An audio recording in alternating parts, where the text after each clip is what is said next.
कोविड-19 महामारी की वजह से मेरी यात्रा तो नहीं हो पाई, लेकिन मुझे खुशी है कि वर्क फ्रॉम एनीवेयर के इस काल में हम आज वर्चुअल माध्यम से मिल रहे हैं।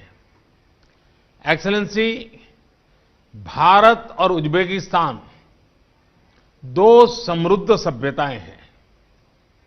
हमारे प्राचीन समय से ही निरंतर आपसी संपर्क रहे हैं।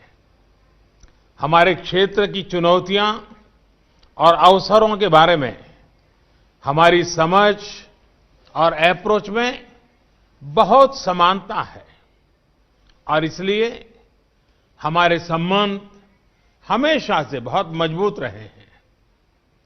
2018 और 2019 में आपकी भारत यात्राओं के दौरान हमें कई मुद्दों पर चर्चा करने का अवसर मिला, जिससे हमारे संबंधों में एक नई गति देखने को मिली।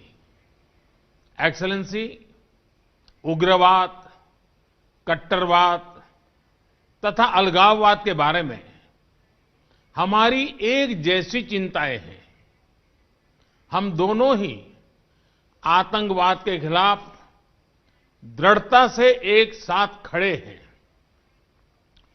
क्षेत्रीय सुरक्षा के मुद्दों पर भी हमारा एक जैसा नजरिया है। हम सहमत हैं कि अफगानिस्तान में शांति की बहाली के लिए एक ऐसी प्रक्रिया आवश्यक है जो स्वयं अफगानिस्तान की अगुवाई, स्वामित्व और नियंत्रण में हो। पिछले 2 दशकों की उपलब्धियों को सुरक्षित रखना भी आवश्यक है। भारत और उज्बेकिस्तान ने मिलकर इंडिया सेंट्रल एशिया डायलॉग की पहल ली थी। इसकी शुरुआत पिछले वर्ष समरकंद से हुई थी। एक्सेलेंसी, पिछले कुछ वर्षों में हमारी आर्थिक साझेदारी भी मजबूत हुई है। हम उज्बेकिस्तान के साथ अपनी डेवलपमेंट पार्टनरशिप को भी और घनिष्ठ बनाना चाहते हैं। मुझे यह जानकर खुशी है कि भारतीय लाइन ऑफ क्रेडिट के अंतर्गत कई प्रोजेक्ट्स पर विचार किया जा रहा है। आपकी विकास प्राथमिकताओं के अनुसार हम भारत की एक्सपर्टाइज और एक्सपीरियंस साझा करने के लिए तैयार हैं। इंफ्रास्ट्रक्चर, आईटी, शिक्षा, स्वास्थ्य, ट्रेनिंग और कैपेसिटी बिल्डिंग जैसे क्षेत्रों में भारत में काफी काबिलियत है जो उज्बेकिस्तान के काम आ सकती है। हमारे बीच कृषि संबंध जॉइंट वर्किंग ग्रुप की स्थापना एक महत्वपूर्ण और सकारात्मक कदम है। इससे हम अपने कृषि व्यापार को बढ़ाने के अवसर खोज सकते हैं, जिससे दोनों देशों के किसानों को मदद मिलेगी। एक्सेलेंसी, हमारी सुरक्षा साझेदारी द्विपक्षीय संबंधों का एक मजबूत स्तंभ बनती जा रही है। पिछले वर्ष हमारे सशस्त्र बलों का सबसे पहला संयुक्त सैन्य अभ्यास हुआ। स्पेस और एटॉमिक एनर्जी के क्षेत्रों में भी हमारे संयुक्त प्रयास बढ़ रहे हैं।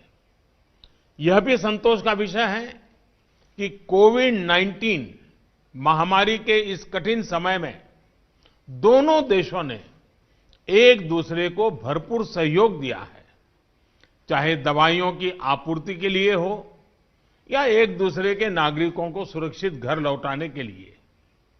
हमारे प्रदेशों के बीच भी सहयोग बढ़ रहा है। गुजरात और अंदिजों की सफल भागीदारी के मॉडल पर अब हरियाणा और फरगाना के बीच सहयोग की रूपरेखा बन रही है। एक्सेलेंसी, आपके नेतृत्व में उज्बेकिस्तान में महत्वपूर्ण बदलाव आ रहे हैं और भारत में भी हम रिफॉर्म्स के मार्ग पर अड़िग हैं।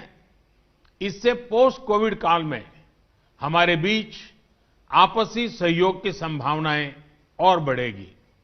मुझे विश्वास है कि आज की हमारी चर्चा में और इस चर्चा से इस प्रयासों को नई दिशा और ऊर्जा मिलेगी। एक्सेलेंसी, मैं अब आपको आपके ओपनिंग रिमार्क के लिए आमंत्रित करता हूं।